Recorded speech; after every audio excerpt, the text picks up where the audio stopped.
Oke, tema kita hari ini adalah diselamatkan dari murka Allah. Kita mau pelajari Roma 5 ayat 1 sampai 11. Mari kita lihat teksnya.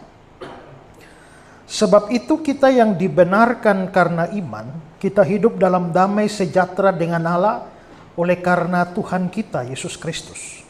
Oleh Dia kita juga beroleh jalan masuk oleh iman kepada kasih karunia ini. Di dalam kasih karunia ini kita berdiri dan kita bermegah dalam pengharapan akan menerima kemuliaan Allah. Dan bukan hanya itu saja, kita malah bermegah juga dalam kesengsaraan kita, karena kita tahu bahwa kesengsaraan itu menimbulkan ketekunan, dan ketekunan menimbulkan tahan uji, dan tahan uji menimbulkan pengharapan. Dan pengharapan tidak mengecewakan, karena kasih Allah telah dicurahkan dalam hati kita oleh Roh Kudus yang telah dikaruniakan kepada kita. Karena waktu kita masih lemah, Kristus telah mati untuk kita orang-orang durhaka pada waktu yang ditentukan oleh Allah. Sebab tidak mudah seorang mau mati untuk orang benar, tapi mungkin untuk orang baik ada orang yang berani mati.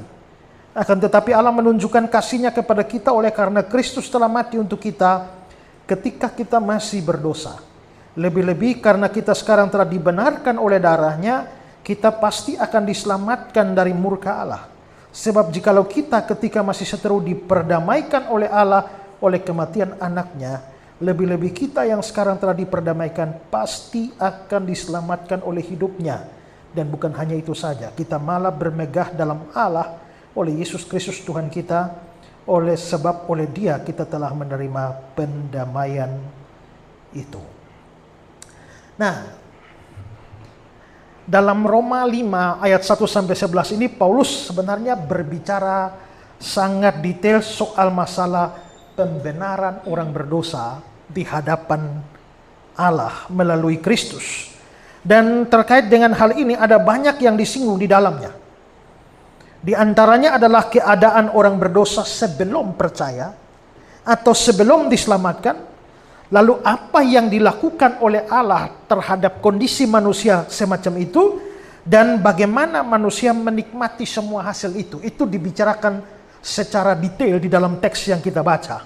Dan karena itu saya mau ajak kita memperhatikan, saya mau bagi ini menjadi beberapa pembahasan. Pertama, mari kita lihat keadaan manusia sebelum percaya atau sebelum diselamatkan itu bagaimana, untuk melihat kondisi diri kita di hadapan Tuhan. Nah, teks kita itu menunjukkan beberapa. Pertama, itu adalah kita disebut sebagai orang-orang durhaka. Di ayat 6 itu ya. Kita orang-orang durhaka. Kalau ngomong durhaka begini, saudara ingat siapa? Ya, maling kundang kan? Ya, kita sering kali membayangkan atau mengingat maling kundang ketika kita mendengar kata durhaka. Nah, apa artinya durhaka di sini? Kata Yunani yang dipakai di sana adalah asebes. Dan apa itu asebes? Dalam Thayer Greek Definition dibilang bahwa asebes itu berarti miskin penghormatan kepada Allah atau mengutuki Allah. Miskin penghormatan kepada Allah atau mengutuki Allah. Nah, di dalam Alkitab Indonesia, kata ini seringkali diterjemahkan sebagai orang fasik. Makanya kalau saudara lihat, saya beri contoh 1 Petrus 4 ayat 18, orang fasik itu asebes. Atau 2 Petrus 2 ayat 5 juga, orang-orang yang fasik itu asebes. Tapi arti sebenarnya dari asebes itu adalah miskin penghormatan pada Allah, mengutuki Allah. Maka sebenarnya setiap orang yang tidak percaya kepada Kristus itu adalah orang yang miskin penghormatan pada Allah. Nah, miskin sendiri itu dalam Yunani itu ada penikros yang artinya miskin tapi masih ada lah, ya. Tapi tokos atau toke itu adalah miskin yang betul-betul tidak punya apa-apa lagi. Kalau kita melihat di dalam Injil Lukas di mana janda miskin itu memberi 2 peser. Janda miskin itu, kata miskin di sana penikros. Tapi setelah dia beri 2 peser, lalu aku berkata kepadamu, sesungguhnya janda miskin ini, kata miskin berubah dari penikros menjadi tokos. Berarti tadi dia hanya masih punya 2 peser. Dia miskin, masih punya 2 peser. Begitu dia kasih 2 peser, miskinnya langsung jadi melarat, tidak punya apa-apa. Nah, miskin penghormatan kepada Allah ini dalam Thayer Greek Definition, dia mengatakan bahwa itu lebih cocok dengan kata Yunani tokos. Artinya orang tidak percaya pada Yesus itu boleh dibilang miskin atau nol penghormatan kepada Allah. Jadi tidak peduli orangnya beragama, setiap hari teriak Allah, Allahu Akbar, ya, mau sholat berapa lama pun, berapa kali pun, tetap miskin penghormatan pada Allah. Tidak ada penghormatan pada Allah. Kitab suci berkata, semua kita, orang berdosa ini yang tidak percaya pada Kristus, itu tidak punya penghormatan pada Allah. Bahkan seandainya dia beragama Kristen sekalipun, tapi dia bukan orang percaya, dia orang yang miskin penghormatan kepada Allah. Ya, saya melayani di daerah Kristen dan menjumpai begitu banyak orang beragama Kristen, tapi sebenarnya bukan Kristen. Ya, saya pernah melayani di satu tempat. Lalu ada pendeta cerita sama saya, Pak, majelis saya tuh jago, Pak. Jago bagaimana? Dia punya banyak simpanan. Maksudnya punya istri banyak? Bukan, Pak. Maksudnya punya peliharaan banyak. Iya, peliharaan apa? Pak, itu kayaknya dia punya peliharaan makhluk-makhluk halus. Tapi bagus, baik orangnya, Pak. Maksudnya baik bagaimana? Waktu kami mau bangun gereja, itu kan gerejanya di puncak gunung. Ya, dan trek tidak bisa turunkan material di atas gunung, jadi harus di bawah gunung, batu, pasir, semen semua turun di sana. Pendeta pengumuman jemaat besok kita kerja bakti, ambil semua naik ke atas. Tapi ini majelis bilang, jemaat tidak usah serahkan sama saya. Malam dia kerahkan setan-setan, jin-jin semua, angkat batu, kayu, pasir, semen. Besok pagi semua material sudah di atas. Saya baru pernah tahu ada setan dukung pembangunan gereja. Ya. Satu kali, Pak, kami mau bikin acara di kota dan mau tutup jalan tapi tidak dapat izin polisi. Dan dia bilang bahwa pendeta tidak usah khawatir, buka tenda dan acara langsung. 1 jam sebelum acara dia jalan ke sana 1 kilo, lalu dia ambil garis kapur putih, garis di jalan, lalu di sana di jalan. Kebaktian mulai. Tidak ada satu kendaraan bisa lewat. Kena kapur putih, garisnya mesin mati. Dan kebaktian bisa jalan. Habis kebaktian, dia hapus kapur itu. Dan semua mesin hidup. Tadi saya baru tahu ada setan dukung pembangunan gereja. Sekarang saya tahu lagi ada setan dukung pelayanan. Nah, jelas ini bukan orang percaya Yesus. Biarpun dia dukung pelayanan, biarpun dia dukung pembangunan gereja, tapi sesungguhnya menurut Alkitab itu orang yang miskin penghormatan pada Allah. Orang di dalam gereja, tapi di luar Kristus, sesungguhnya orang miskin penghormatan, nol penghormatan pada Allah. Biarpun dia main drum, biarpun dia main gitar. Ini bukan saya nyindir ya. Nah, ini hanya contoh saja. Ya, bahkan orang aktif. Coba saudara lihat. Yudas Iskariot itu loh. Kurang aktif apa? Pelayanan? Yes. Ikut kelas pelajaran Alkitab dari Yesus? Yes. Ya, semua ikut. Dan menariknya dia bukan orang percaya, tapi murid-murid yang lain tidak pernah tahu dia bukan orang percaya. Satu-satunya yang tahu dia palsu itu cuma Yesus. Itu berarti penyamarannya begitu luar biasa. Ya kan? Kekafirannya dalam tanda petik begitu tersamar sampai tidak ada orang tahu. Tapi orang seperti itu miskin penghormatan pada Allah. Semua orang percaya, tidak peduli dia beragama atau tidak beragama, ateis, komunis, itu nol penghormatan kepada Allah. Itulah kondisi kita. Kalau saudara bukan orang sungguh-sungguh percaya, tapi saudara dalam gereja, saudara pun orang durhaka yang miskin penghormatan pada Allah. Ya. Lalu yang kedua dikatakan kita adalah orang berdosa. Ayat 8. Lihat yang saya garis bawahi. Kita berdosa. Nah, di dalam bahasa Yunani ada banyak kata yang diartikan sebagai dosa.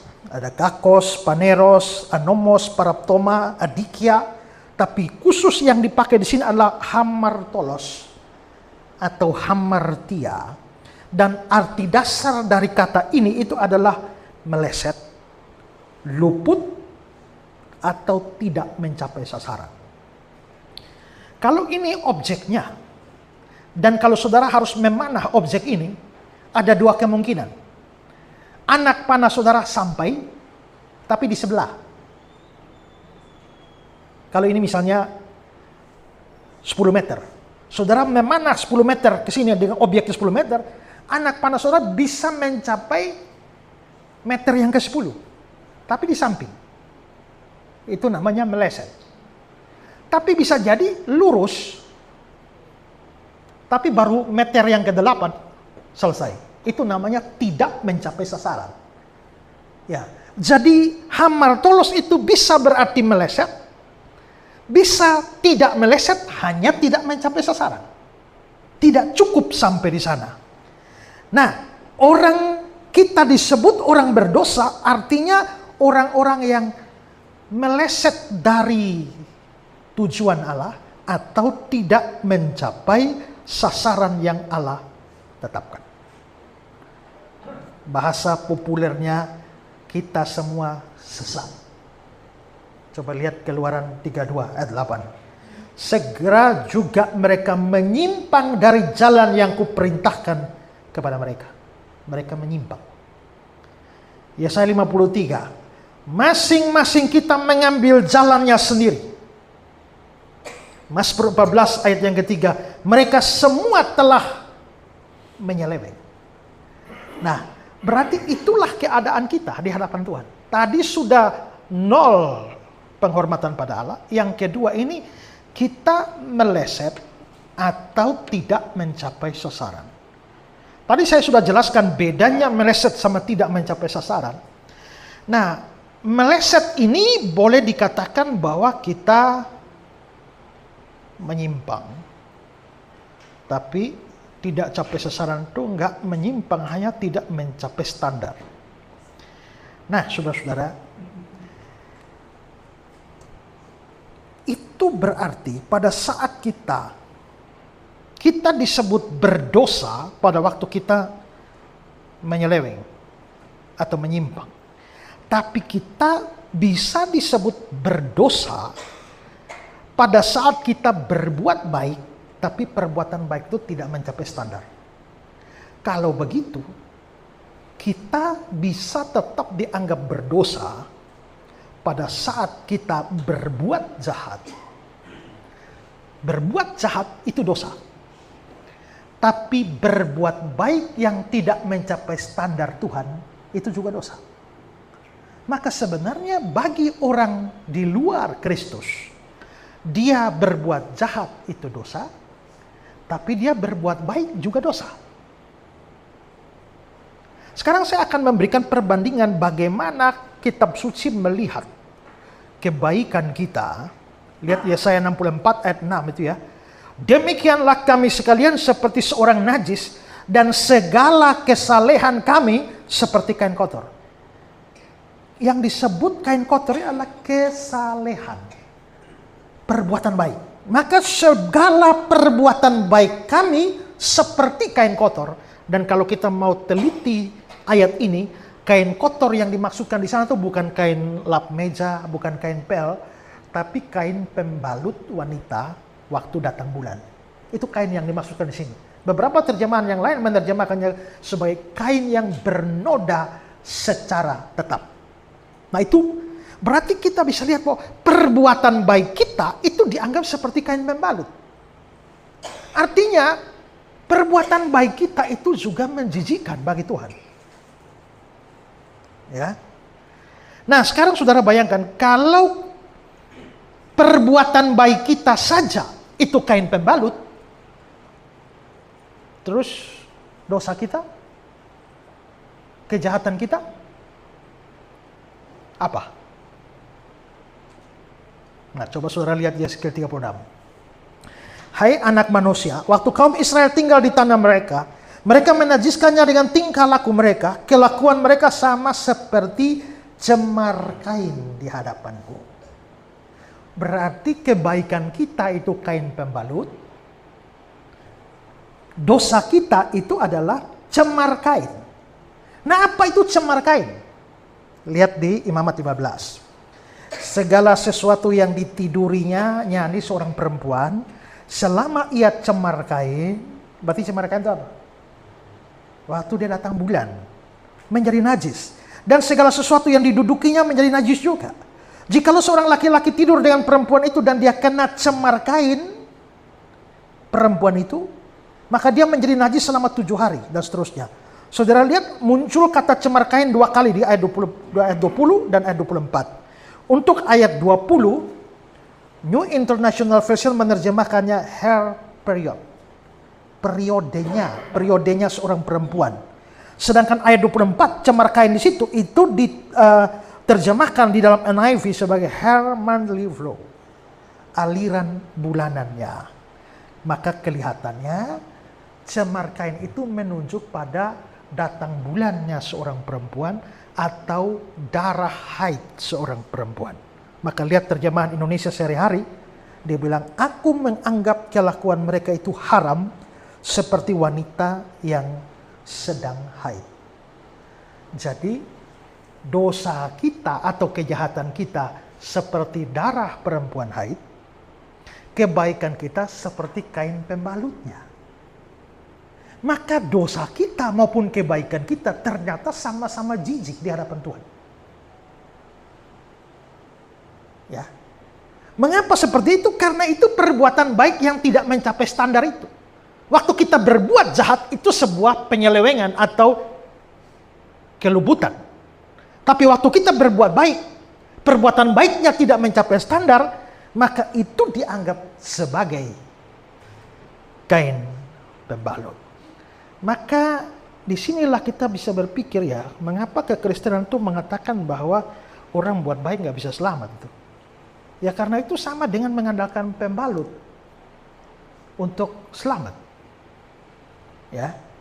Nah, dalam keadaan yang seperti ini di hadapan Allah sudah meleset perbuatan jahat kita, meleset perbuatan baik kita tidak mencapai sasaran, maka itu bukan saja menjijikan di hadapan Tuhan, tapi mendatangkan murka Tuhan. Makanya di ayat 9, saudara lihat di sana-sana ada kata-kata murka Allah. Maka di sini kita orang durhaka, miskin penghormatan kepada Allah. 2, kita orang berdosa dalam pengertian perbuatan jahat kita maupun perbuatan baik kita sama-sama jijik di hadapan Allah. Itu kondisi kita. Ini perlu diperhatikan oleh orang-orang yang merasa diri suci. Ya.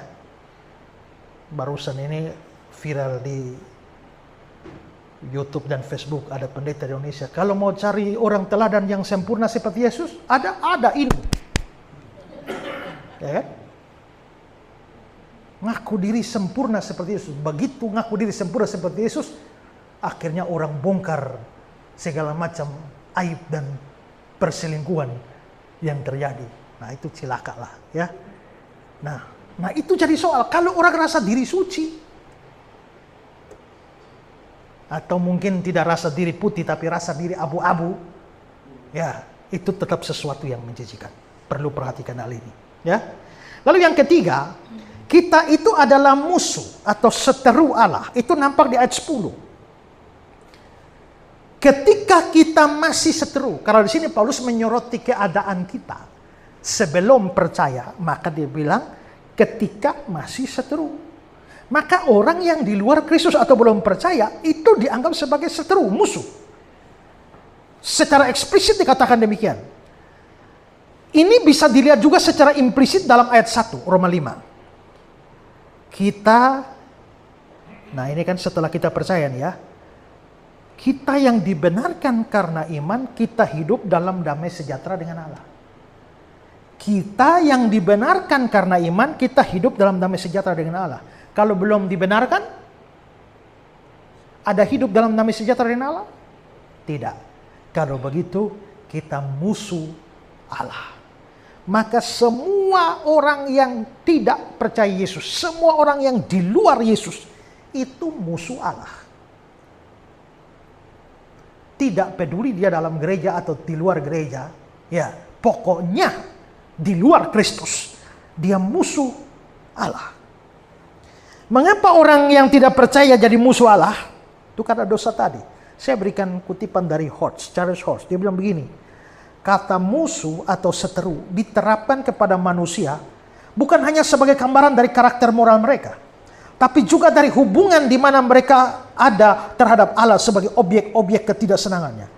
Di sana bukan hanya ada suatu oposisi yang jahat dari orang berdosa terhadap Allah, tapi juga suatu oposisi yang kudus dari Allah terhadap orang berdosa. Jadi maksudnya bukan hanya orang berdosa yang memusuhi Allah, Allah pun memusuhi orang berdosa. Maka bayangkan kalau orang bukan orang percaya atau di luar Kristus, hidup kita sebenarnya memusuhi Allah, tapi Allah pun memusuhi kita. Nah ini rumit ini kalau bermusuhan dengan Allah ya. Kalau bermusuhan dengan manusia ya kita masih bisa lolos, tapi bermusuhan dengan Allah ini mau sembunyi di mana? Ya, mau melawan bagaimana? Kita tidak mungkin lolos dan karena itu pasti binasa. Itu kondisi kita ketiga. Sekarang yang keempat, dikatakan kita adalah orang lemah, tidak punya kekuatan atau tak berdaya. Ayat 6. Karena waktu kita masih lemah, kita lemah.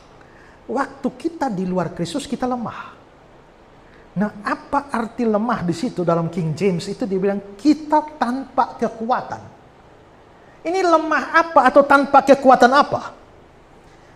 Kata Yunani yang dipakai di sini adalah astenon yang biasa digunakan untuk lemah karena sakit, berhubungan dengan fisik. Tapi kadang-kadang kata ini digunakan juga dalam arti moral. Lemah atau tanpa kekuatan, tanpa daya berkenaan dengan kewajiban kita di hadapan Allah. Maka di sini artinya apa? Artinya adalah bahwa kita itu kalau lemah ini artinya masih ada sedikit kekuatan kan? Terjemahan Indonesia begitu. Tapi kalau dilihat dalam King James tadi, kita tanpa kekuatan, tidak ada daya sama sekali. Tidak ada daya dalam hal apa? Tidak ada daya di dalam kewajiban kepada Allah atau juga tidak ada daya dalam menyingkirkan murka Allah yang ada di atas kita. Maka dengan kata lain, sebenarnya bagian ini mau mengatakan bahwa waktu orang di luar Kristus, dia tidak ada daya apa-apa untuk menyelamatkan dirinya dari hadapan Allah. Ya. Di dunia ini, banyak orang berpikir bahwa mereka bisa lolos dari murka Allah dengan dua cara. Pertama, rajin berbuat baik. Dan itulah yang menjadi dasar semua agama. Semua agama menekankan atau minimal mempunyai andil perbuatan baik itu, mempunyai andil dalam urusan keselamatan mereka atau lolos dari murka Allah. Tapi kekristenan tidak seperti itu. Kenapa? Karena sebenarnya menurut Alkitab itu tidak ada orang baik, itu tidak ada. Paulus bilang dalam Roma pasal 3 ayat 12 itu ya, semua orang telah menyeleweng, mereka semua tidak berguna, tidak ada yang berbuat baik, seorang pun tidak. Memang dari sudut pandang manusia bisa ada orang baik. Maka kita lihat bahkan ada banyak orang non-Kristen pun hidup lebih baik dari orang Kristen kan? Ya. Tapi kita menyoroti baik dari sudut pandang Allah. Ya. Waktu minggu lalu saya khotbah tentang benih yang ditabur itu ya. Lalu benih yang pertama jatuh di pinggir jalan. Itu orang yang dengar firman Tuhan lalu tidak mengerti, datanglah si jahat dan merampas benih itu. Apa yang menyebabkan setan datang merampas benih? Apakah karena benihnya dirampas, maka orangnya tidak mengerti? Atau orangnya tidak mengerti, maka benihnya dirampas? Kalau saudara baca baik-baik, dia bilang, benih yang ditaburkan di pinggir jalan itu adalah orang yang ketika mendengar firman tidak mengerti, karena itu datanglah si jahat merampas benih itu. Berarti bukan karena setan merampas firman, makanya nggak ngerti. Tapi gara-gara nggak ngerti, maka setan merampas. Maka mendengar firman Tuhan itu paling penting itu mengerti. Memang kalau kita tidak mengerti firman, belum tentu salahnya kita. Bisa jadi salah pengkhotbahnya. Ya toh? Khotbahnya bahasanya terlalu di planet lain, lalu jemaat tidak mengerti, atau pendengar tidak mengerti, atau khotbahnya jalan pikirannya amburadul, sampai kita tidak sampai mengerti apa yang dia bicarakan. Bisa jadi salah pengkhotbah, tapi bisa juga salah pendengar. Makanya dibilang, karena itu perhatikanlah bagaimana kamu mendengar. Orang-orang semacam ini sebenarnya datang duduk dengar khotbah pun bukan karena rindu firman, tapi karena macam-macam alasan. Tapi selanjutnya ada benih yang jatuh di tanah yang berbatu. Itulah orang-orang yang mendengar firman dan bergembira, tapi mereka tidak berakar. Lalu saya bilang begini, coba lihat. Benih yang jatuh pertama di tanah yang pertama itu orangnya tidak mengerti karena memang gak mau dengar. Gak ada kerinduan. Yang kedua ini lain. Dia mendengar dan bergembira. Maka dia lebih baik dari yang pertama. Masalahnya dia lebih baik dari yang pertama. Tapi dia tidak menjadi baik yang seharusnya. Dia menjadi lebih baik dari yang pertama, tapi dia menjadi tidak mencapai standar yang Tuhan tetapkan. Nah, seringkali kita merasa baik hanya karena kita lebih baik dari orang lain. Sekarang, kalau lihat dia, saya lebih baik dari dia. Masalahnya, jangan lihat dia, tapi lihat Tuhan. Firman Tuhan, begitu saya lihat, saya lebih baik dari dia. Sekarang ini dulu. Kita berdua sama-sama pemabuk. Ya kan? Bapak satu hari habis 10 botol. Saya habis 3 botol. Maka saya lebih baik dari dia. Karena saya hanya 3 botol, dia 10. Tapi masalahnya Tuhan bilang jangan mabuk. Ya kan? Nah, kalau saya hanya melihat dia, maka saya kelihatan baik. Tapi kalau saya lihat Tuhan, maka baik saya maupun dia, sebenarnya kita dua nggak ada yang baik. Kita dua nggak ada yang baik, hanya Bapak lebih jahat dari saya. Agar begitu kan? Tapi kalau dibanding dengan hukum Tuhan, gitu. Maka di sini kita bisa melihat bahwa dalam perbandingan, dalam kacamata manusia, kita bisa dapati ada orang di luar Kristus yang hidupnya bahkan lebih baik dari orang Kristen kan? Banyak orang Kristen tukang tipu, jadi penjahat, bahkan pendeta pun bisa begitu. Curi duit gereja dan sebagainya. Ya. Ada pendeta yang pakai duit gereja 200 miliar. Ikut investasi, bodong ternyata. Ya, tapi nggak mau ganti. Itu seperti itu kan juga terlalu banyak orang Kristen yang hidup seperti itu. Maka orang non-Kristen bisa kelihatan lebih baik. Tapi problemnya dipakai kacamata Tuhan, maka berlaku adil. Tidak ada yang berbuat baik, seorang pun tidak. Bahkan Alkitab bilang, segala sesuatu yang tidak berdasarkan iman adalah dosa. Segala sesuatu yang tidak berdasarkan iman adalah dosa.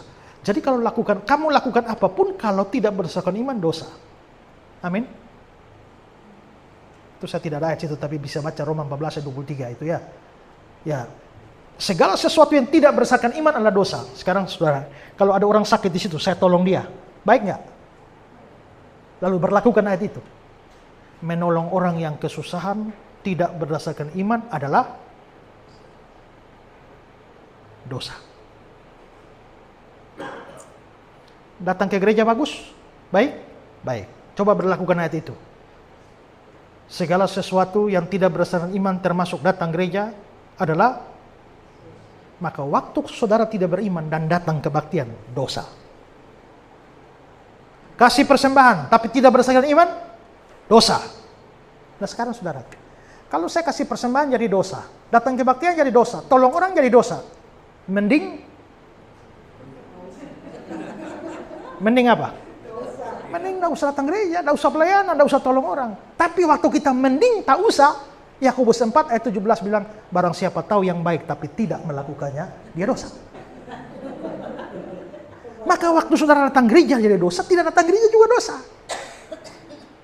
Ya kan? Menolong orang jadi dosa, tidak menolong orang juga jadi dosa. Maka sebenarnya hidup seorang tidak beriman itu semuanya dosa. Waktu kita berbuat jahat, dosa. Waktu kita berbuat baik, ternyata tidak sampai standar. Maka itu juga dosa. Maka perbuatan jahat kita dosa, perbuatan baik kita juga dosa. Maka seluruh hidup kita dosa, kita itu perbuatan baiknya nol. Nah sekarang, kalau kamu mau selamat dengan berbuat baik, apa yang kamu andalkan? Sedangkan kamu tidak punya perbuatan baik sama sekali. Itu problemnya. Waktu saya dalam satu momen debat sama Insan Mokoginta, seorang mualaf. Kita debat tentang masalah keselamatan.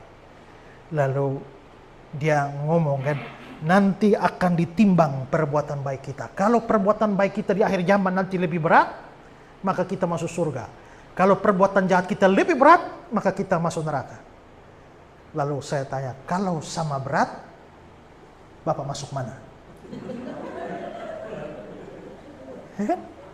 Dan coba jujurlah, apakah kita pernah merasa bahwa perbuatan baik kita dan perbuatan jahat kita itu seimbang? Jangan hanya nilai perbuatan, tapi pikiran, hati, motivasi. Motivasi saja itu juga, orang kasih persembahan itu belum tentu juga benar kalau tergantung motivasinya kan. Karena tidak semua orang kasih persembahan itu memang karena mengasihi Tuhan. Ada orang mau dagang karena kasih 1 juta, Tuhan akan berganti berlipat kali ganda. Makin besar. Kan itu namanya dagang dengan Tuhan.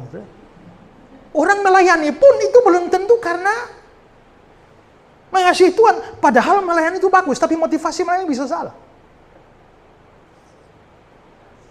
Tony De Mello itu bikin cerita bahwa ada perampok di India, habis masuk rumah orang merampok, lalu diketahui oleh orang kampung, dikejarlah dia. Lalu dia lari pontang-panting sampai dalam hutan, dikejar dengan pentungan kayu, batu semua. Tapi karena orang di India sangat menghormati pertapa, dianggap orang suci. Begitu dia lari sampai sudah capek, dia lihat ada pohon besar, langsung dia duduk bersila seperti orang bertapa. Orang-orang kejar cari perampok ini, ternyata mereka lihat ada pertapa. Duduk. Wah, ada orang suci. Maka mereka lupa sama perampoknya, lihat orang sucinya, dan mereka pergi minta berkat. Maka dia berkati mereka. Karena berkati mereka bersyukur, mereka pergi masak di rumah, bawa kasih dia di hutan itu. Dia berkati. Wah, pokoknya dia dapat banyak makanan, dapat banyak duit. Hanya kasih berkat saja. Waktu dia kasih berkat sambil terima duit, terima makanan, dia bilang, kalau tahu begini, kenapa repot-repot jadi perampok ya? Bukankah saya sudah bisa makan dengan enak, hanya memanfaatkan iman orang-orang tolol ini? Orang melayani pun bisa motif bisa salah. Saudara tahu nggak, sekarang di Indonesia tuh ada calo pengkhotbah.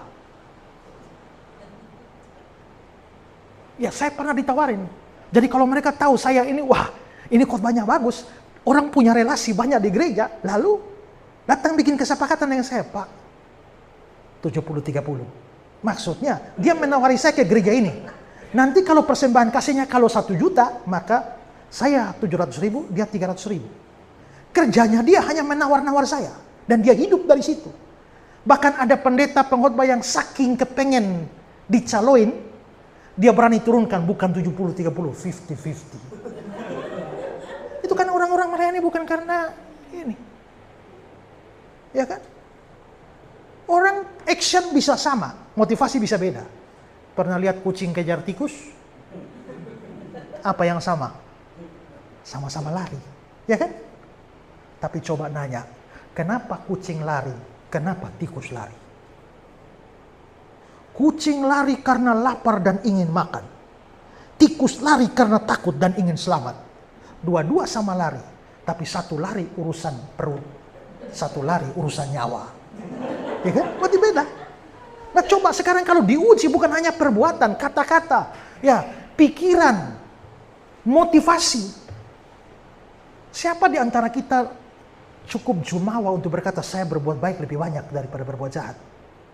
Itu orang tidak tahu diri. Jadi dari situ saja kita tahu bahwa perbuatan jahat kita jauh lebih banyak.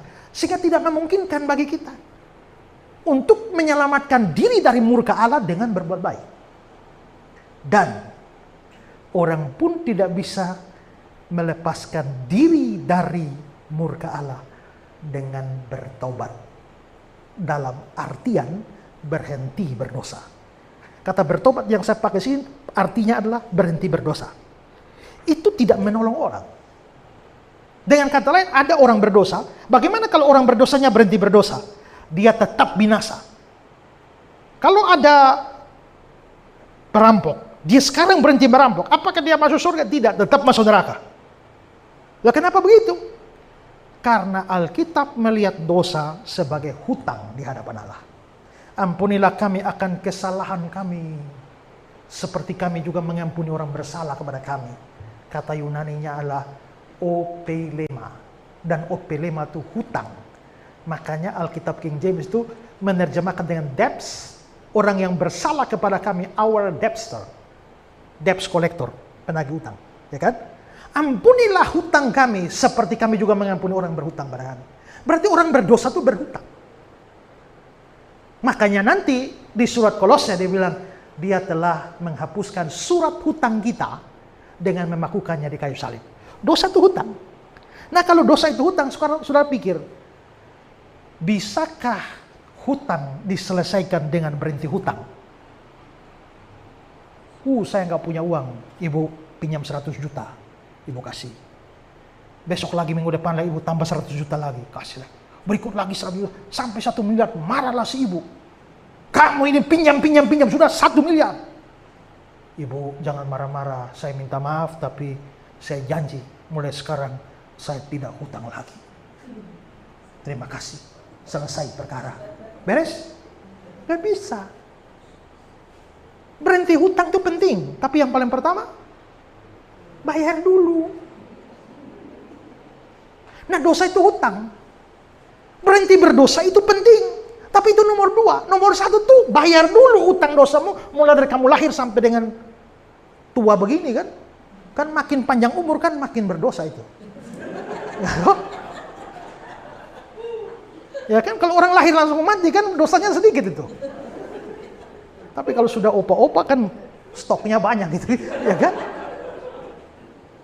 Nah, maka makin panjang umur tuh kita punya dosa makin banyak, hutang banyak. Nah, ya hutang harus bayar. Bayar pakai apa? Nyawa. Karena upah dosa ialah maut. Masalahnya kalau saya bayar pakai nyawa saya, ya habislah.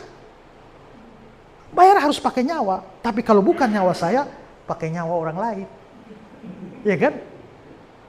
Kalau saya nggak bisa bayar pakai nyawa saya, pakai nyawa Bapak. Tapi kan Bapak juga harus bayar nyawa Bapak. Karena Bapak juga orang berdosa. Kalau begitu kita butuh satu orang nyawa dari satu orang yang nggak boleh berdosa. Nah ini yang nanti mengarah kepada konsep tentang juru selamat. Nah, tapi kita bisa lihat dari situ, kita ini memang sebenarnya lemah karena berbuat baik saja nol, tidak ada. Berhenti berdosa juga tidak bisa ada efek apa-apa. Lalu cara apa yang membuat kita ini selamat dari murka Allah? Itulah sebabnya dia bilang, kita ini tidak berdaya, kita ini lemah. Maka inilah kondisi kita di hadapan Tuhan. Saya mau meringkas kondisi ini dari kata-kata John Stott. Dia bilang begini, pertama-tama kita digambarkan sebagai lemah, tak berdaya. Ayat 6. Tidak bisa menyelamatkan diri kita sendiri. Kedua, kita disebut durhaka atau jahat karena pemberontakan kita terhadap otoritas Allah. Ketiga, kita disebut orang-orang berdosa karena kita telah tidak mengenai tanda kebenaran. Bagaimanapun hati-hatinya kita telah membidiknya. Dan keempat, kita disebut musuh-musuh atau seteru-seteru karena permusuhan antara kita dan Allah. Betul-betul suatu penggambaran yang menakutkan dan menghancurkan dari manusia dalam dosa. Kita adalah kegagalan-kegagalan. Kita adalah pemberontak-pemberontak. Kita adalah musuh-musuh, seteru-seteru. Dan kita tidak berdaya menyelamatkan diri kita sendiri. Ini penting. Ya. Karena itulah semua orang di luar Kristus itu tiap hari antri masuk neraka. Maka mengapa urgensitas pemberitaan Injil itu dianggap penting? Karena di sini. Karena kalau kita lambat-lambat dan santai-santai untuk beritakan Injil, tiap hari ada banyak orang masuk neraka. Ya, memang orang mati kemana? Saya orang reform, yang percaya bahwa orang mati langsung surga, langsung neraka. Tubuhnya belum, tapi jiwa atau rohnya itu langsung. Maka begitu mati tanggal 20 langsung neraka. Tanggal 23 baru kasih turun di kuburan. Tapi tanggal 20 sudah langsung neraka. Kalau begitu orang mati langsung masuk neraka, tiap hari berapa banyak orang yang tidak percaya Yesus mati. Maka tiap hari neraka terima orang. Itulah sebabnya kita harus memberitakan Injil. Karena beginilah kondisi orang berdosa. Baik kita maupun semua orang yang lain di luar Kristus. Ya. Oke, itu hal pertama. Sekarang hal kedua. Sikap dan tindakan Allah terhadap manusia berdosa dalam kondisi semacam itu. Kalau melihat kondisi macam itu, mestinya Allah memang murka. Tadi kita sudah lihat, ada murka Allah. Tapi bukannya murka itu Allah tetap menunjukkan murkanya. Hanya murkanya dialihkan. Murkanya tidak ditimpakan kepada orang berdosa, tapi murkanya ditimpakan pada pengganti orang berdosa. Makanya kenapa ada konsep juru selamat. Di dalam semua agama yang lain tidak ada konsep juru selamat. Satu hari orang Islam chat saya. Dia bilang begini, kalian itu orang Kristen tuh sedikit-sedikit andalkan juru selamat. Kalian tuh memang mental pengemis. Kalau saya, ngapain berharap-harap sama Yesus, sama juru selamat? Saya berdosa, saya bertanggung jawab. Dia bilang begitu. Saya bilang, ya, memang itu mental pengemis kalau saya mampu melakukan, tapi saya nggak mau melakukan. Kalau saya mampu bangkit dari tempat duduk saya untuk ambil makan dan makan, tapi saya tidak mau dan saya berharap orang lain yang mengambilkan buat saya, memang itu mental pengemis. Tapi bagaimana kalau itu adalah hal yang mustahil saya lakukan? Misalnya menyeberang lautan Atlantik. Saya punya dua pilihan, bergantung pada diri saya sendiri dan berenang. Atau bergantung kepada orang yang punya kapal, yang dia sudah pasti bawa saya ke sebelah. Sekarang mau pilih yang mana? Kalau kamu tidak mau punya mental pengemis, berenang sudah lautan Atlantik. Tapi saya pilih naik kapal. Bukan karena saya punya mental pengemis, tapi karena saya tahu diri bahwa saya nggak mungkin menyeberang dengan berenang. Jadi menurut saya bukan kami yang tidak tahu diri, bukan kami yang punya mental pengemis, kamu yang tidak tahu diri. Kau kira ini menyeberang lautan Atlantik, ini menyeberang ke surga. Iya kan? Karena itulah, itu konsep juru selamat. Jadi murka tetap dilaksanakan. Hanya murkanya tidak ditimpakan pada kita, tapi pada pengganti. Makanya, tadi kan utang dosa itu harus nyawa kan? Makanya juru selamatnya harus dikorbankan nyawanya. Maka dia datang, dia lahir untuk mati. Ada orang Islam bilang, bagaimana Yesus bisa jadi juru selamat? Sedangkan menyelamatkan diri dari kayu salib saja nggak bisa. Kok mau jadi juru selamat dunia? Saya bilang, loh, dia memang datang untuk mati. Kalau tujuannya datang untuk mati terus nggak jadi mati, berarti gagal dong. Kalau tujuannya datang untuk hidup, bukan untuk mati, tahu-tahu mati, itu gagal. Tapi kalau tujuannya datang untuk mati dan nggak jadi mati, itu gagal. Kalau tujuannya mati dan ternyata mati, itu berhasil.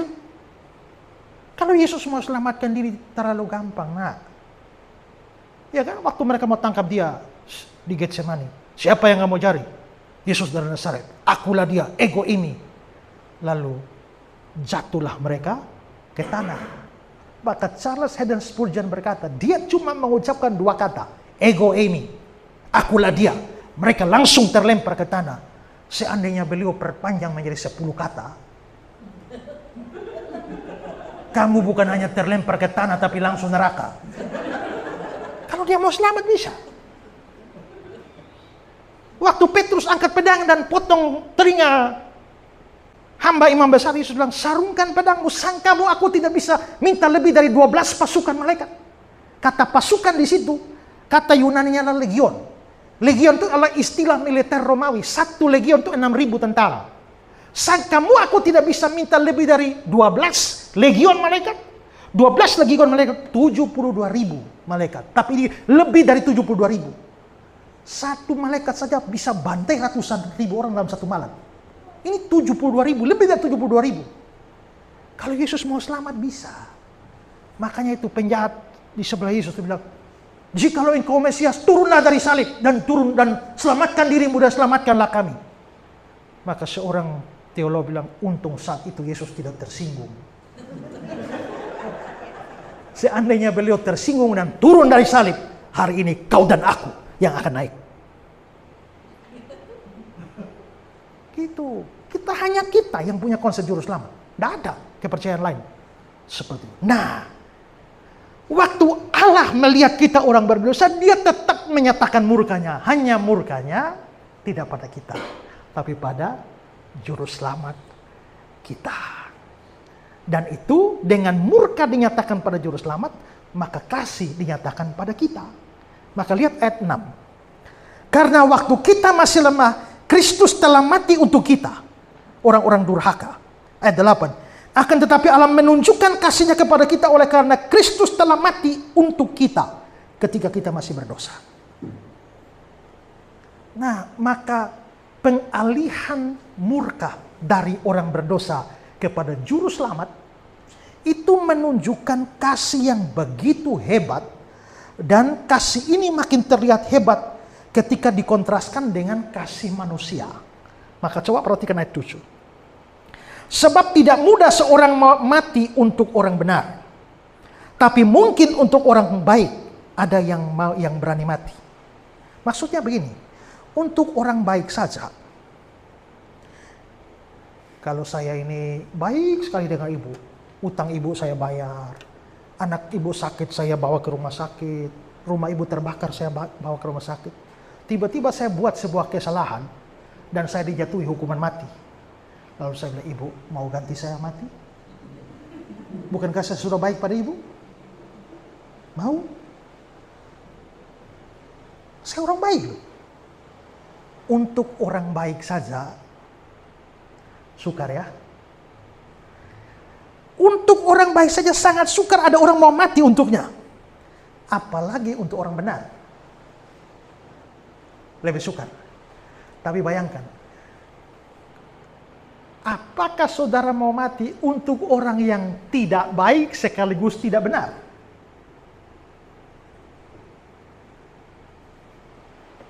Untuk orang baik saja sukar, apalagi orang benar. Tapi apalagi orang tidak baik dan tidak benar mau mati. Mungkin hanya orang gila yang mau mati. Saya sudah bunuh suami ibu, anak ibu sudah saya panggang, ya tiba-tiba saya maukah ibu mati menggantikan saya? Lu gila. Iya kan? Dan ternyata kita begitu jahat di hadapan Tuhan. Dan ternyata kok dia mau mati bagi kita. Ya. Maka itulah yang terjadi. Dan akibat dari itu, gara-gara murkanya sudah ditimpakan kepada juru selamat, ya akhirnya murkanya gak jadi dong pada saya. Coba ya. Bapak berhutang kepada ibu 1 miliar. Bapak nggak bisa bayar. Nah, terus saya ada ke ibu, berapa utangnya? 1 miliar. Nih, saya ganti cash 1 miliar. Bapak bebas? Bebas. Masih takut ketemu beliau? Gak lagi. Kenapa? Sudah beres. Tapi bagaimana kalau, Pak, saya sudah bayar hutang Bapak 900 juta. Bapak masih takut? Kenapa? Utang belum selesai. Tapi di atas kayu salib Yesus bilang, sudah selesai. Tetelestai, sudah lunas. Saya setiap kali merenungkan bagian itu, saya bersyukur. Kenapa? Kalau seandainya Tuhan Yesus di atas kayu salib dan dia berteriak, hampir selesai. Sebagian besar sudah selesai. Lalu saya harus menanggung sebagian kecilnya. syarat masuk neraka itu dosa satu. Karena upah dosa itu maut, bukan upah dosa-dosa. Upah dosa maut, satu dosa masuk neraka. Nah kalau saya harus menanggung sebagian kecil dari dosa saya tetap masuk neraka. Dan untuk apa Kristus mati untuk sebagian besar dosa saya? Tapi saya tetap masuk neraka. Kecuali dia mati untuk seluruh dosa saya. Dulu, sekarang, dan dosa akan datang. Nah, dia menanggung semuanya. Karena dia menanggung semuanya, maka murka Allah yang tadi begitu, murkanya bagi kita begitu membara, sekarang sudah ditumpahkan seluruh pada Kristus. Begitu Kristusnya sudah kena murka, maka murkanya kepada kita surut. Maka sekarang kita akhirnya tidak jadi dimurkai dan diselamatkan dari murka. Itu ayat 9. Ya. Lebih-lebih karena kita sekarang dibenarkan oleh darahnya, kita pasti akan diselamatkan dari murka Allah. Maka bebas dong kita dari murka. Makanya orang Kristen yang sungguh-sungguh, orang Kristen sejati yang punya juru selamat, dia tidak mungkin lagi dihukum. Karena murkanya sudah selesai. Bagaimana dia berdosa? Ya berdosa dihajar, tapi nggak mungkin dihukum lagi. Ya. Nah tapi bukan hanya itu, bukan hanya murka yang selesai. Ada beberapa yang lain. Pertama adalah kita akan mengalami pembenaran atau justification. Ayat 1.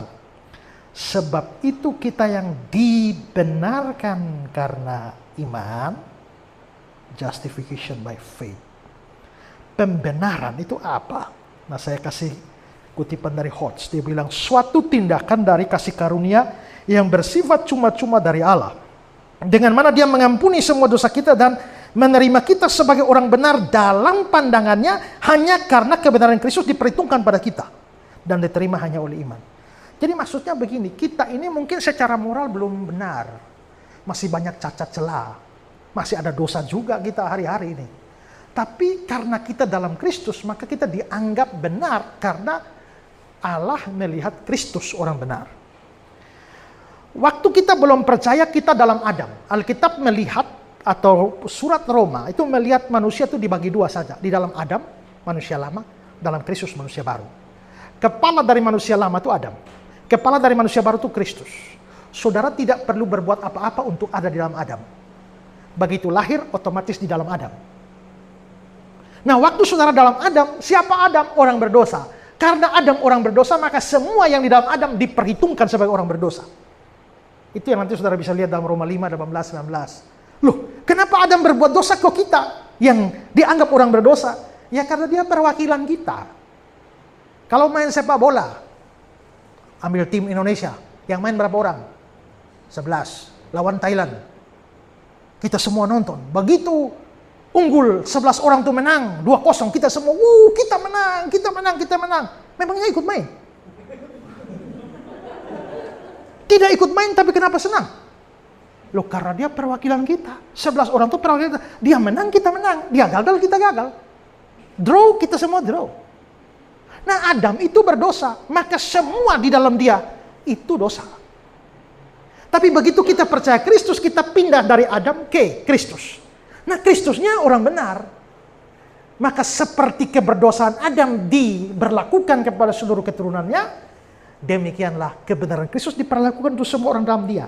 Maka begitu saudara dari Adam pindah ke Kristus, saudara sudah dianggap orang benar. Biarpun secara moral kita ini masih kadang-kadang murat marit jatuh bangun ya. Tapi di mata Tuhan kita sudah orang benar. Ya. Kita dibenarkan itu bukan dibuat, bukan to make holy, bukan membuat kita jadi kudus, tapi di mata hukum kita dianggap benar. Nah, maka pertama-tama kita dibenarkan. Maka kalau kita ditanya siapa orang benar, saya orang benar karena saya dalam Kristus. Ya. Kedua, kita mengalami perdamaian dengan Allah. Ayat 1. Sebab itu kita yang dibenarkan karena iman, kita hidup dalam damai sejahtera dengan Allah. Tadi musuh. Tapi sekarang hidup dalam damai sejahtera. Hidup dalam damai ini bukan hanya penghentian permusuhan atau perseteruan, tapi hidup dalam persahabatan. Maka tadinya kita musuh Allah, sekarang bukan hanya berhenti jadi musuh, tapi jadi sahabat. Ya, what a friend we have in Jesus. Ya. Terjemahannya, kulihat ibu pertiwi. Itu pasti yang ngarang tuh ngaco itu, dia plagiat itu ya. Nah, Yesus itu sahabat kita, kawan kita, ya. Tapi bukan hanya itu, tapi bahkan kita yang percaya dijadikan anak-anak Allah. Wah, luar biasa. Ketiga, kita akan menerima kepastian keselamatan. Dan keselamatan itu tak bisa hilang. Perhatikan ayat 2. Oleh Dia, kita juga beroleh jalan masuk oleh iman kepada kasih karunia ini. Kalau dikatakan kita beroleh jalan masuk pada kasih karunia, artinya sama dengan kita terima keselamatan. Itu coba perbandingan dengan ayat 9 ya. Lebih-lebih karena kita sekarang telah dibenarkan oleh darahnya, kita pasti akan diselamatkan. Ini pasti, bukan mungkin, mudah-mudahan, kemungkinan besar. Dan sekali lagi, sekali keselamatan itu kita terima, keselamatan itu tidak pernah hilang. Ini ditunjukkan dengan kata pasti. Karena kalau saya pasti selamat, ya nggak mungkin dong hilang. Kalau bisa hilang namanya nggak pasti. Tapi bagaimana kalau saya sudah percaya Yesus tapi besok saya berdosa? Apakah dosa saya bisa menghilangkan keselamatan saya? Nggak bisa. Kenapa nggak bisa? Logikanya begini. Dulu saya orang durhaka.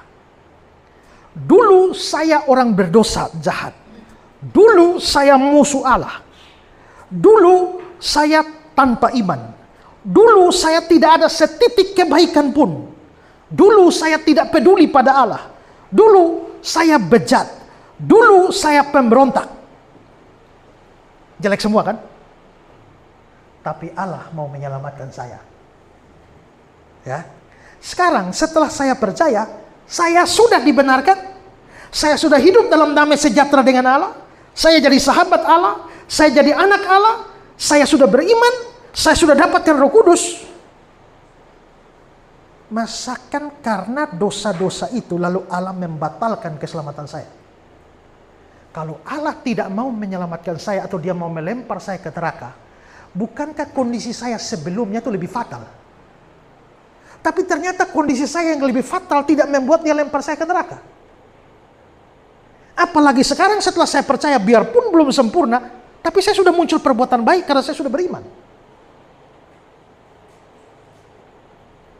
Kalau dosa saya sekarang bisa membuat dia lempar saya ke neraka, mestinya lebih layak saya sebelumnya dilempar ke neraka. Coba lihat tabel yang saya bandingkan begini. Ya, kalau saudara lihat ya. Di situ dulu belum percaya, saudara lihat kondisinya tuh buruk semua. Tapi dia masih mau menyelamatkan. Sekarang kondisinya sudah bagus itu. Hanya ada dosa. Maka dia tetap menyelamatkan kita. Ya, Allah pasti telah tetap menyelamatkan kita. Dosa-dosa kita tidak membatalkan keselamatan, karena pada waktu dia bayar lunas dosa kita itu bukan hanya dosa lalu dan dosa sekarang. Tapi dosa lalu, dosa sekarang, dan dosa yang akan datang. Itu dia bayar lunas semua. Pertanyaannya, dosa mana yang bisa menyebabkan saudara masuk neraka? Tapi ingat, ini lagi-lagi bukan rekomendasi berbuat dosa. Waktu saya mengajar begini kemarin di Palu, tiba-tiba ada orang bilang, wah Pak, kalau besok saya berdosa, saya tetap masuk surga, berarti enak dong, berarti saya berdosa saja. Langsung saya bilang, kalau begitu kau akan masuk neraka. Loh, kenapa Pak? Tadi Bapak bilang kalau saya berdosa tidak akan masuk. Begini, karena memang dosa kita tidak menyebabkan kita masuk neraka, tapi begitu kamu punya pikiran bahwa kalau begitu saya berdosa saja, itu pikiran orang tidak percaya. Pikiran dari orang yang belum dilahirkan kembali. Dan karena kamu punya pikiran begitu, bukti kamu belum dilahirkan kembali, kamu akan masuk neraka. Orang kalau sungguh-sungguh sudah dilahirkan, kerinduannya itu untuk menyenangkan Tuhan. Dorongannya untuk taat. Biarpun dia bisa jatuh.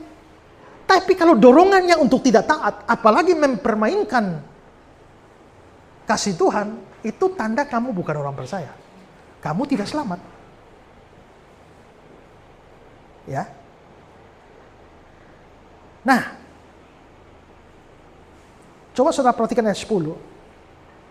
Sebab jikalau kita ketika masih musuh saja sudah diperdamaikan, lebih-lebih kita, coba apa maksudnya kata lebih-lebih? Lebih-lebih kita yang sekarang telah diperdamaikan. Kalau sebelumnya masih musuh saja diperdamaikan, sekarang sudah diperdamaikan. Lebih-lebih kita pasti diselamatkan. Tapi bagaimana kalau kita tidak setia? Kalau saya nggak setia bagaimana? 2 Timotius 2:13.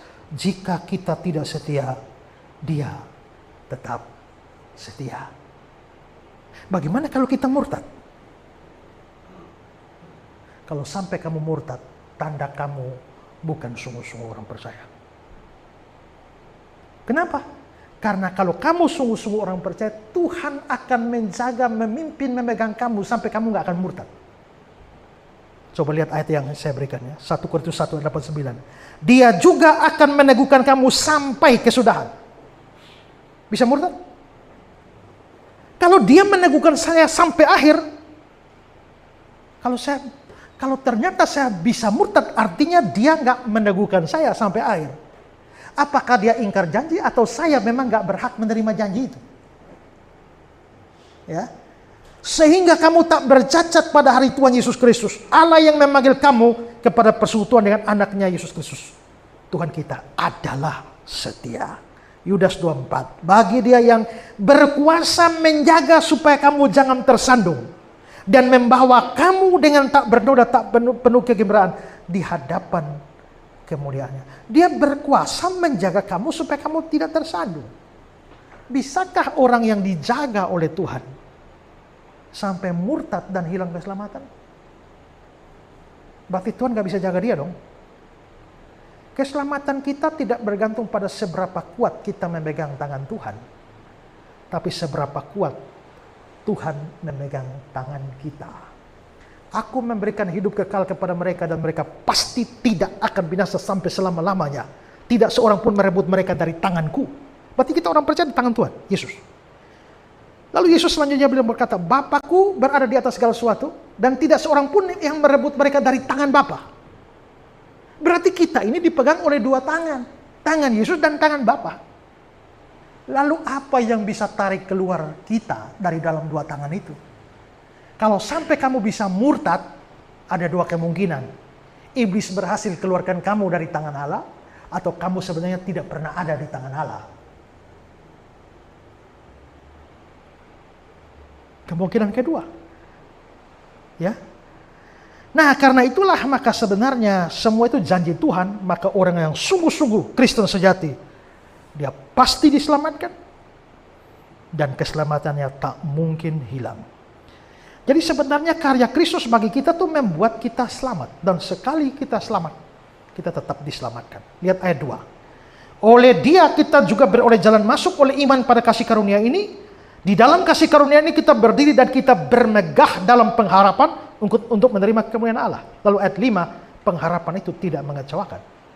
Kalau sampai keselamatan bisa hilang, pengharapan itu mengecewakan. Tapi bahwa pengharapan itu tidak mengecewakan, itu berarti tidak bisa selamat. Orang Arminian percaya keselamatan bisa hilang. Kalau demikian, bagaimana mereka bisa mendapatkan kepastian keselamatan? Kalau keselamatan tiap saat bisa hilang, bagaimana kamu yakin bahwa kamu pasti selamat? Saya pernah debat sama seorang Arminian.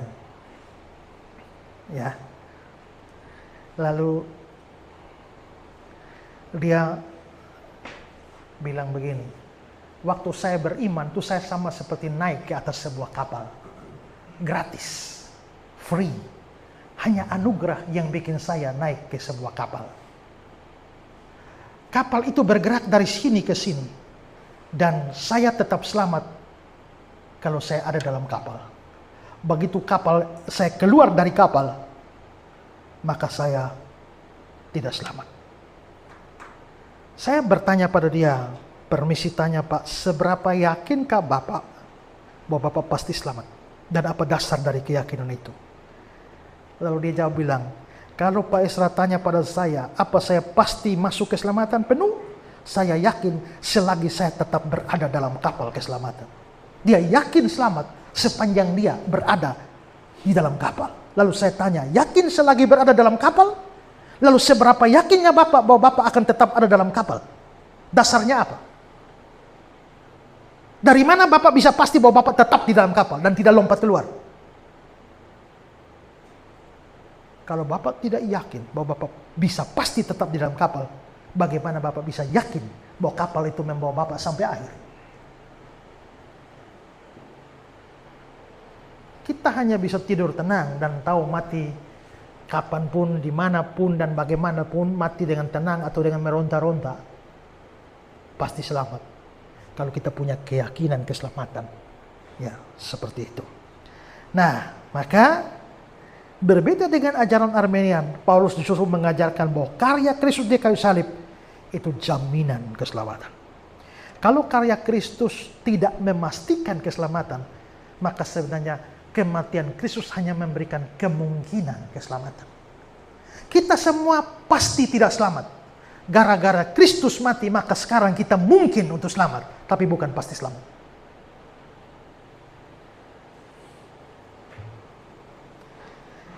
Nah, kalau begitu, bagaimana supaya selamat? Iman. Lihat ayat 1 dan 2. Dibenarkan karena iman. Ayat 2, beroleh jalan masuk oleh iman. Maka disinilah salvation by faith alone. Ya. Bagi orang yang beriman, selamat. Tapi kalau tidak beriman, tak mungkin. Kalau orang tidak beriman, Efesus 2:12 bilang, kalau tanpa Kristus, tanpa pengharapan, tanpa Allah. Maka Yohanes 3:36, barang siapa tidak taat pada anak, dia tidak akan melihat hidup, melainkan murka Allah tetap ada di atasnya. Saudara perhatikan kata-kata yang saya garis bawahi. Murka Allah tetap ada di atasnya. Itu menunjukkan bahwa pada semua orang sejak mereka lahir, murka sudah ada. Begitu percaya, murka disingkirkan. Bukan tidak percaya baru murka diturunkan. Murka sudah ada. Begitu percaya, murka disingkirkan. Maka kalau begitu, apa yang penting bagi kita? Bagi kita, orang Kristen dalam gereja, pastikan bahwa saudara adalah orang-orang percaya. Bukan hanya puas kalau kita dalam gereja. Karena mayoritas gereja, mayoritas orang Kristen dalam gereja, hanya Kristen KTP, kulit luar saja, tapi tidak sungguh-sungguh jadi percaya. Dan jenis seperti ini banyak di gereja. Tapi kalau saudara sudah sungguh-sungguh percaya, saudara mikir, ada banyak orang yang tiap hari masuk neraka. Itu mungkin papamu, mamamu, suamimu, istrimu, anakmu, keponakanmu, menantumu, mertuamu. Maka di situ kita harus berjuang menyelamatkan mereka. Dan caranya adalah dengan memberitakan Injil pada mereka. Bagaimana cara beritakan Injil, Pak? Itu urusan lain, itu urusannya Pak Edi nanti. Ya, nah tapi kita harus memberitakan Injil. Kalau tidak, maka kita bisa lihat banyak orang tiap hari pergi ke neraka. Maka pemberitaan Injil adalah hal yang sangat-sangat urgen, tapi hilang dari gereja. Tuhan memberkati kita. Amin.